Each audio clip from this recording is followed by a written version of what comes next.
Assalamualaikum warahmatullahi wabarakatuh. Saya Dea Aprila Gardinia dengan NPM 20130230043 dari Program Studi Pendidikan Kimia kelas 3A, Fakultas Keguruan dan Ilmu Pendidikan Universitas Lampung. Di sini saya akan menjelaskan tentang perhitungan delta H reaksi secara eksperimen dan dengan hukum Hess. Berikut kompetensi dasar dan indikator-indikatornya.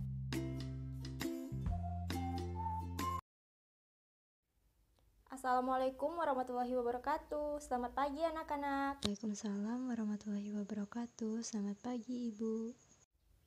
Apa kabar anak-anak? Baik Ibu. Alhamdulillah. Sebelum kita memulai pelajaran hari ini, marilah kita berdoa terlebih dahulu. Berdoa menurut agama dan kepercayaannya masing-masing. Berdoa mulai.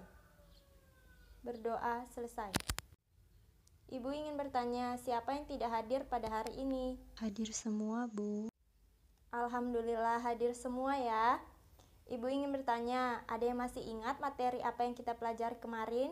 Saya Bu, izin menjawab Bu. Materi yang kita pelajari kemarin adalah perubahan entalpi Bu. Iya benar Sinta, ada yang bisa menjawab apa itu perubahan entalpi? Saya Bu. Perubahan entalpi adalah perubahan panas dari reaksi pada suhu dan tekanan tetap, yaitu selisih antara entalpi zat-zat hasil dikurangi dengan entalpi zat-zat reaktan Bu. Benar, kemudian ada yang bisa menyebutkan rumus dari perubahan entalpi? Saya Bu. Rumus perubahan entalpi adalah delta H sama dengan H produk dikurang H reaktan. Bagus, rupanya kalian masih pada ingat ya. Nah, pada hari ini kita akan belajar bagaimana cara menghitung delta H reaksi secara eksperimen dan berdasarkan hukum Hess. Selanjutnya, kalian perhatikan gambar yang Ibu tampilkan berikut ini. Berdasarkan contoh gambar yang ditampilkan, ada yang tahu itu gambar apa? Tidak Bu, emang itu gambar apa ya Bu? Itu adalah gambar kalorimeter yang dapat digunakan untuk menghitung delta H melalui percobaan. Ada yang ingin ditanya lagi? Mengapa kalorimeter dapat digunakan untuk menghitung delta H reaksi Bu? Jadi, sistem dalam kalorimeter merupakan sistem terisolasi seperti yang sudah kita bahas pada minggu kemarin. Sistem terisolasi yaitu tidak ada pertukaran kalor maupun materi dari sistem ke lingkungan atau sebaliknya, sehingga perubahan kalor hanya berakibat kenaikan suhu larutan dalam kalorimeter tersebut. Dengan begitu, kalorimeter dapat digunakan untuk menghitung delta H suatu reaksi. Ibu, lalu bagaimana cara menghitung delta H reaksi dengan menggunakan kalorimeter tersebut ya Bu? Nah, pertanyaan yang bagus. Sesuai dengan apa yang kita akan pelajari, yaitu menghitung delta H reaksi berdasarkan eksperimen dengan menggunakan kalorimeter, maka sebelum kita melakukan percobaan, Ibu akan membagi kalian dalam beberapa kelompok ya. Dan setiap kelompok akan Ibu bagikan lembar kerja siswa untuk melakukan rancangan percobaan. Baik Bu. Silahkan masing-masing siswa bergabung ke dalam kelompoknya masing-masing ya. Selanjutnya, masing-masing kelompok menentukan prosedur, alat, dan bahan yang akan digunakan untuk melakukan percobaan dan ditulis dalam lembar kerja siswa yang sudah Ibu bagikan. Baik Bu. Baik anak-anak, Ibu beri waktu 15 menit untuk kalian menentukan prosedur, alat, dan bahan. Baik Bu. Baik, waktunya sudah habis. Apakah kalian sudah menentukan prosedur, alat, dan bahan untuk melakukan percobaan? Sudah Bu. Baik, Ibu akan memeriksa rancangan yang kalian buat terlebih dahulu. Baik Bu. Jadi, Ibu sudah memilih rancangan yang kalian buat, maka kalian bisa melihat dan baca rancangan teman kalian yang sudah bagus ya. Pada percobaan kali ini kita menggunakan 20 ml larutan NaOH 0,1 molar dan 20 ml larutan HCl 0,1 molar. Baik Bu. Selanjutnya, Silahkan perwakilan kelompok dapat mengambil alat dan bahan yang akan digunakan. Baik, Bu. Di sini ada larutan HCl, ada larutan NaOH, ada gelas ukur, ada termometer, dan tentunya ada kalorimeter sederhana.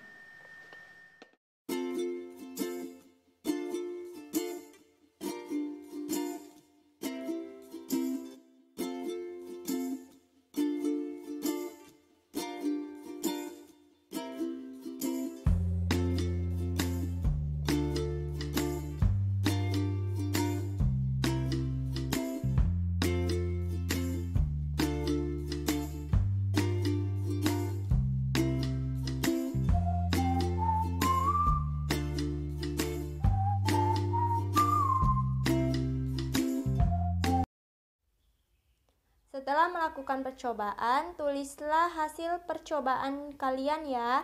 Dan Ibu minta salah satu dari kalian untuk membacakan hasil percobaannya. Baik, Bu. Saya perwakilan dari kelompok 2 ingin membacakan hasil percobaan dari kelompok kami, Bu.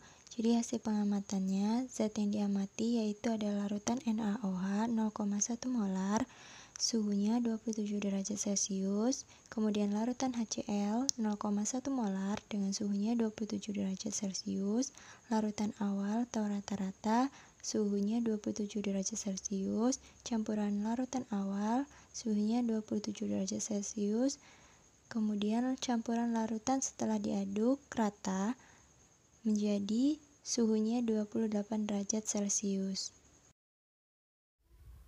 Bagus sekali. Dari percobaan kalorimeter, apakah ada suhunya yang konstan? Iya, Bu. Pada campuran larutan awal suhunya konstan yaitu 27 derajat Celcius.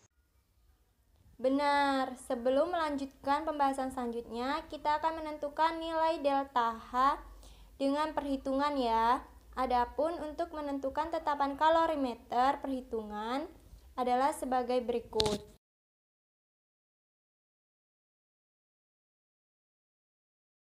Selanjutnya, Ibu beri waktu 10 menit untuk kalian menghitung delta H reaksi berdasarkan data hasil percobaan kalian ya.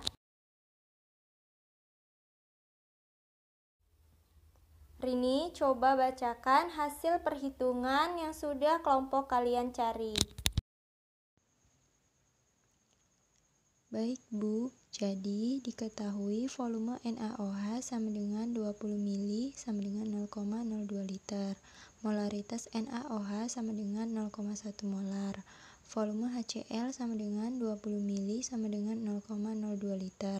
Molaritas HCl sama dengan 0,1 molar. T1 sama dengan 27 derajat Celcius, T2 sama dengan 28 derajat Celcius. Delta T sama dengan 28 derajat Celcius dikurang 27 derajat Celcius sama dengan 1 derajat Celcius. C sama dengan 4,2 Joule per gram derajat Celcius. Rho larutan sama dengan 0,98 gram per mol. Jawab, massa NaOH sama dengan Rho dikali V sama dengan 0,98 gram per mol dikali 20 mili sama dengan 19,6 gram sama dengan 20 gram.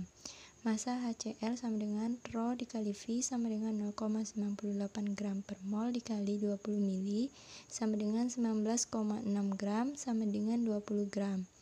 Massa campuran sama dengan MHCl ditambah MNaOH sama dengan 20 gram ditambah 20 gram sama dengan 40 gram. Mol HCl sama dengan molar dikali volume sama dengan 0,1 molar dikali 0,02 liter sama dengan 0,002 mol. Mol NaOH sama dengan molar dikali volume sama dengan 0,1 molar dikali 0,02 liter sama dengan 0,002 mol. Q larutan sama dengan M dikali C kali delta T sama dengan 40 gram dikali 0,002 mol dikali 1 derajat Celcius yang sama dengan 168 Joule. Q reaksi sama dengan min Q larutan sama dengan min 168 Joule. Delta H sama dengan 1 dibagi 0,002 mol dikali min 168 Joule sama dengan min 84.000 Joule per mol pangkat min 1 sama dengan min 84 kJ per mol pangkat min 1. Di dalam kalorimeter sederhana direaksikan sebanyak 20 ml larutan NaOH 0,1 molar dengan 20 ml larutan HCl 0,1 molar dengan suhu awal 27 derajat. Ternyata suhu campuran naik menjadi 28 derajat dan kalor jenis larutan dianggap sama dengan kalor jenis air, yaitu 4,2 Joule per gram derajat Celcius. Reaksi antara NaOH dengan HCl mengakibatkan kenaikan suhu dari 27 derajat menjadi 28 derajat Celcius dan terjadi perpindahan energi dari sistem ke lingkungan serta perubahan entalpinya sama dengan negatif. Sehingga dengan demikian reaksi tersebut tergolong reaksi eksoterm. Perubahan suhu yang terjadi ialah 28 derajat Celcius dikurang 27 derajat Celcius sama dengan 1 derajat Celcius dan perubahan entalpinya adalah min 84.000 Joule per mol pangkat min 1 sama dengan min 84 kJ per mol pangkat min 1. Jadi persamaan termokimianya adalah NaOH dalam fase aquos ditambah HCl dalam fase aquos menjadi NaCl dalam fase aquos ditambah H2O dalam fase liquid. Delta H sama dengan min 84 kJ per mol pangkat min 1. Jadi berdasarkan percobaan yang kalian lakukan, berapakah suhu yang terjadi pada campuran kedua larutan pada kalorimeter tersebut? Kenaikan suhu yang terjadi pada campuran kedua larutan tersebut adalah 1 derajat Celcius, Bu. Lalu, berapakah perubahan entalpi reaksinya anak-anak? Berdasarkan hasil perhitungan dengan percobaan kalorimeter, didapatkan bahwa nilai delta H reaksinya sebesar min 84 kJ per mol pangkat min 1, Bu. Lalu, termasuk jenis reaksi apakah persamaan termokimia tersebut ya anak-anak? Termasuk reaksi eksoterm, Bu, karena terjadi perpindahan energi dari sistem ke lingkungan serta delta H bernilai negatif. Benar sekali. Sekarang sudah paham bagaimana cara menghitung delta H reaksi berdasarkan percobaan belum? Paham, Bu. Alhamdulillah sudah paham ya. Selanjutnya kita akan bahas mengenai perhitungan delta H reaksi berdasarkan hukum Hess. Coba kalian pahami diagram yang Ibu berikan.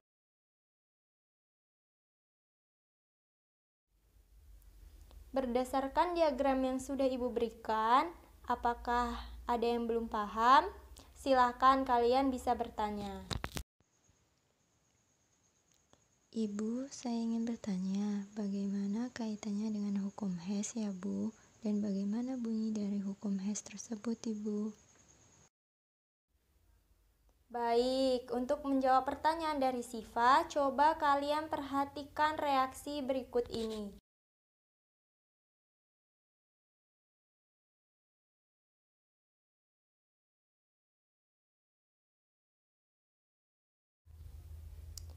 Nah, coba kalian identifikasilah reaksi satu tahap dan dua tahap tersebut. Ibu akan bertanya, pada reaksi pembentukan CO2 satu tahap, berapa nilai delta H-nya ya anak-anak? Negatif 394 kJ, Bu. Kemudian, pada reaksi pembentukan CO2 pada dua tahap, berapa nilai delta H reaksinya ya anak-anak? Negatif 394 kJ, Bu. Benar, jadi delta H reaksi pada pembentukan CO2 satu tahap dan dua tahap bagaimana ya anak-anak? Reaksi pembentukan CO2 satu tahap dan dua tahap delta H reaksinya sama Bu nilainya. Jadi perubahan entalpi pada pembentukan CO2 bergantung pada berapa tahap yang ditempuh? Tidak Bu. Kemudian perubahan entalpi pada pembentukan CO2 bergantung pada kondisi apa? Bukankah pada pembentukan CO2 satu tahap dan dua tahap, hasil delta H reaksinya sama? Iya Bu, sama. Berarti bergantung pada keadaan awal dan akhir ya Bu. Iya benar. Lalu apakah ada yang bisa menyimpulkan bagaimana bunyi hukum Hess berdasarkan pertanyaan yang Ibu berikan? Saya Bu, ingin mencoba menjawab. Iya, silahkan Rini. Menurut saya, hukum Hess yaitu suatu reaksi tidak bergantung pada tahap-tahapnya, namun hanya pada keadaan awal dan akhir reaksinya saja. Terima kasih Rini. Tetapi masih ada yang kurang tepat. Ada yang ingin menambahkan atau memberikan jawaban lain? Baik, jawabannya sudah bagus, tetapi akan Ibu lengkapi bahwa bunyi hukum Hess yaitu perubahan entalpi pada suatu reaksi atau delta H hanya bergantung pada keadaan awal dan akhir dari suatu reaksi dan tidak bergantung pada tahapan reaksi yang ditempuh. Bagaimana anak-anak? Apakah sudah paham? Paham Bu. Untuk menghitung delta H reaksi berdasarkan hukum Hess, coba kalian amati reaksi berikut ini.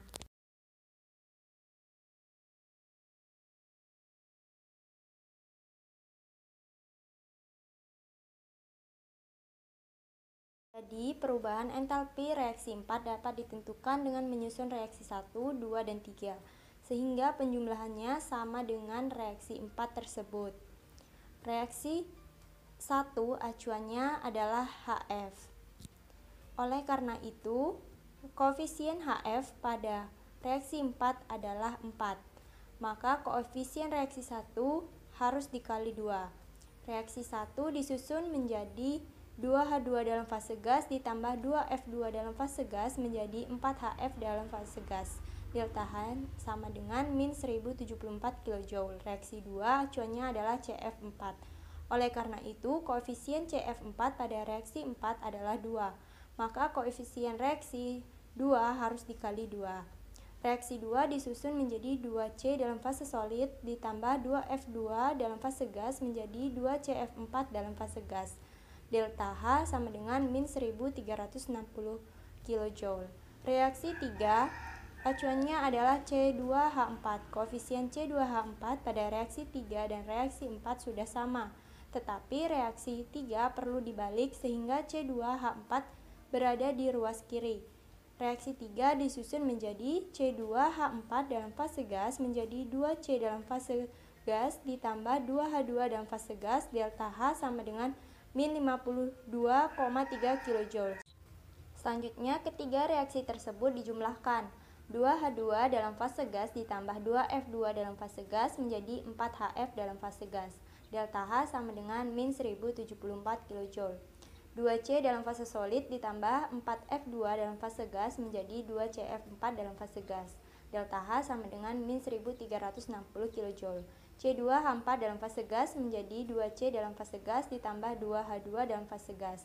Delta H sama dengan min 52,3 kJ. Kemudian ketiga reaksi tersebut dijumlahkan, yaitu menghasilkan C2H4 dalam fase gas ditambah 6F2 dalam fase gas menjadi 2CF4 dalam fase gas ditambah 4HF dalam fase gas. Delta H sama dengan min 2486,3 kJ. Bagaimana? Apakah kalian sudah paham? Paham Bu. Baik, agar kalian bisa lebih paham lagi, Ibu akan memberikan soal dan kalian kerjakan di rumah ya untuk latihan. Baik Bu. Jadi pada intinya kalian harus paham ya yang ditanyakan terlebih dahulu, lalu susun reaksi Diketahui apabila ada yang perlu dibalik, maka persamaan harus dibalik dengan nilai deltahannya juga dibalik. Apabila persamaan yang diketahui koefisiennya tidak sama dengan persamaan reaksi ditanyakan, maka harus disamakan terlebih dahulu. Bisa dibagi atau dikalikan sesuai persamaan yang ditanyakan. Sampai sini sudah jelas anak-anak? Alhamdulillah sudah jelas, Bu. Untuk pertemuan kali ini cukup sampai saat ini ya anak-anak. Kita akan bertemu lagi minggu depan dan jangan lupa latihannya dikerjakan ya. Ibu akhiri, wassalamualaikum warahmatullahi wabarakatuh. Waalaikumsalam warahmatullahi wabarakatuh. Terima kasih, Ibu.